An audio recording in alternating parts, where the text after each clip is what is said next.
বিয়ের পর একজন মেয়ের জীবনে অনেক কিছুর পরিবর্তন হয়, তখন সে নিজে থেকে অনেক দায়িত্ব নেওয়া শিখে যায়। নিজের ভালোটা বোঝার আগে তার স্বামী সন্তানের কথা আগে চিন্তা করে, কারণ তখন মেয়ে থেকে সে বউ হয়। তারপর বিয়ের পর যখন বাচ্চা হয়, বউ হওয়ার পর সে মা হয়, তাহলে তার উপর অনেক দায়িত্ব পড়ে যায়। হ্যালো এভরিওয়ান, আসসালামু আলাইকুম। কি অবস্থা সবার? আজকের ভিডিওটা সকাল থেকে শুরু করছি। তো সকালবেলায় হচ্ছে আমার শ্বশুরকে নাস্তা দেওয়ার পর, সায়ানকে খাওয়ানোর পর এখন হচ্ছে আমি দুপুরে রান্না বান্না শুরু করে দিব। আপনাদের ভাইয়া সকালে নাস্তা করে না, দেখা যায় যা থাকে ওইটাই খেয়ে যায়। তো আজকে কিছুই ছিল না, রাতে যা ছিল সবকিছু খাওয়া হয়ে গিয়েছে। তো উনি যেহেতু রুটি খায় না, ভাত খেয়ে বাসা থেকে বের হয়, তাই ভাবলাম ওনার জন্য আগে রান্না করি যাতে কিছুটা খেয়ে যেতে পারে। তো পাশে চুলায় ভাত বসিয়ে দিয়েছি আর এখন হচ্ছে আলু ভাজি করে নিব। আমি কিন্তু এখনো নাস্তা করিনি, কারণ আমি যদি নাস্তা করি তাহলে এই 3জন মানুষের কিন্তু নাস্তা করতে অনেক দেরি হয়ে যাবে। তাদের খাবারটা আমি আগে রেডি করেছি, তারপর আমি আমার খাবারের কথা চিন্তা করি। এটা আমি সবসময় করি, যার কারণে কিন্তু আপনাদের ভাইয়া এবং শ্বশুর দুজনে আমাকে অনেক পছন্দ করে। এই একটা কারণে দেখা যায় আমি আগে আমার নিজের চিন্তা না করে ওনাদের জন্য চিন্তা করি। বাড়ির বউ বা একজন মা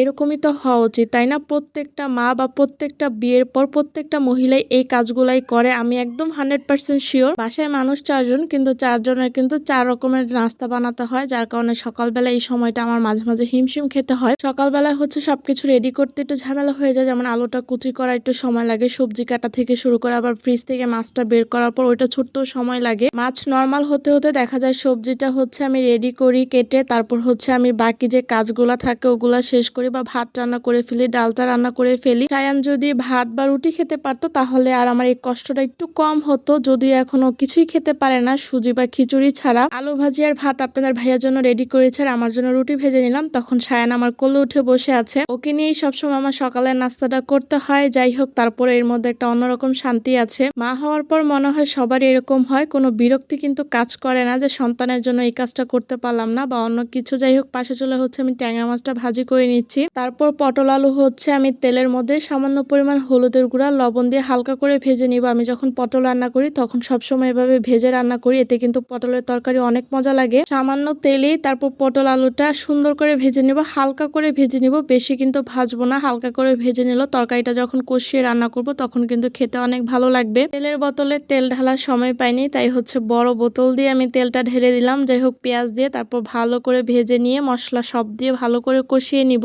আমি পেঁয়াজের মধ্যে সব মশলা দেওয়ার পর, যেমন রসুন বাটা, তারপর হচ্ছে যে গুঁড়া মশলাগুলো সবগুলো দেওয়ার পর হালকা করে ভেজে তারপর কিন্তু পানি দিয়ে মশলাটা কষাই। এখন পটল আলু যে ভেজে রেখেছিলাম ওইটাই হচ্ছে এখন দিয়ে ভালো করে কষিয়ে নিব। তরকারির মজা তো কষানোর মধ্যে, যত কষানো হয় তত কিন্তু খেতে ভালো লাগে। আজকে আবার রাতে মাংস রান্না করব, তাই আজকে আর বেশি কিছু রান্না করব না। আর আলু ভাজি সকালে যেটা করেছিলাম সেটাও দুপুরে খাওয়া হয়ে যাবে আমাদের সবার। ওই ব্লগ তো আপনাদের সাথে শেয়ার করেছি, রাতের বেলা যে মাংস রান্না করেছিলাম। আর আপনাদের ভাই আর আমার শ্বশুর যে বরিশাল গিয়েছে ওইটার ব্লগ তো অলরেডি শেয়ার করা হয়ে গিয়েছে। পটল আলু কষানো হয়ে গেলে তারপর ভাজা মাছটা দিয়ে ভালো করে কষিয়ে তারপর ঝোল দিয়ে দিব। পটল আলুর এই মাখা মাখা তরকারিটা খেতে কিন্তু অনেক ভালো লাগে। তো এই ছিল আমার আজকের ব্লগ। সবাই ভালো থাকবেন, আল্লাহ হাফেজ।